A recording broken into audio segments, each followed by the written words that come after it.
Banakacherla project నిర్మాణంపై మంత్రి Tummala presentation ఇచ్చారు. 3 దశల్లో బనకచెర్ల ప్రాజెక్టుని నిర్మిస్తామని క్లారిటీ ఇచ్చారు. ఇక సిడబ్ల్యూసీకి ప్రాథమిక నివేదికను సమర్పించామన్నారు. ప్రాథమిక నివేదిక ఆమోదం తరువాతే డిపిఆర్ని పంపిస్తామని తెలిపారు. బనకచెర్లతో ఎగువ రాష్ట్రాలకు ఎలాంటి నష్టం లేదన్నారు. రాజకీయ విమర్శల్ని ప్రజలు గమనించాలని కోరారు.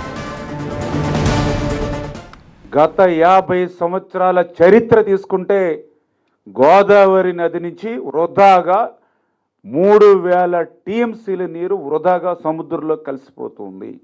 వృధాగా సముద్రంలో ఉన్నటువంటి ఉప్పు నీటిలో కలిసిపోతున్నటువంటి పరిస్థితి. ఇది చరిత్ర, వాస్తవం అనే విషయాన్ని ముందుగా మీ అందరికి కూడా తెలియజేసుకుంటూ ఉన్నా. అటువంటి వృధాగా సముద్రంలో కలిసిపోయేటువంటి 3000 టీఎంసీల నీరులో 200 టీఎంసీల నీరు అంటే రోజుకి 200 టీఎంసీల చొప్పున 100 రోజులు 200 టీఎంసీల నీరుని మనం యొక్క పోలవరం బనకచెర్ల ప్రాజెక్టుకు తీసుకురావాలనే ఉద్దేశమే ఈ ప్రాజెక్టు స్వరూపం అని చెప్పి తెలియజేసుకుంటూ, ఈ పోలవరం బనకచెర్ల ప్రాజెక్టు సంబంధించి 3 సెగ్మెంట్లుగా దీన్ని మనం నిర్మాణంలో వెళ్తూ ఉన్నాం.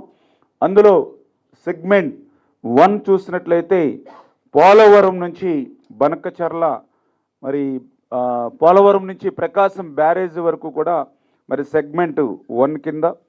అదేవిధంగా సెగ్మెంట్ 2 చూస్తే మరి ప్రకాశం బ్యారేజ్ నుంచి 173 టీఎంసీల సామర్థ్యంతో బొల్లాపల్లి రిజర్వాయర్ వరకు కూడా, అంటే 6 లిఫ్టుల ద్వారా ఈ సెగ్మెంటు 2ని, మరి అదేవిధంగా సెగ్మెంట్ 3కి సంబంధించి బొల్లాపల్లి రిజర్వాయర్ నుండి 3 లిఫ్ట్లు, అదేవిధంగా 2 టన్నెల్స్ ద్వారా బనకచెర్ల వరకు కూడా తరలింపు. ఇది ఈ రకంగా 3 సెగ్మెంట్లతోటి ఈ యొక్క పోలవరం బనకచెర్ల ప్రాజెక్టుకి రూపకల్పన జరిగింది అనేటువంటి విషయాన్ని ఈ సందర్భంగా తెలియజేసుకుంటూ,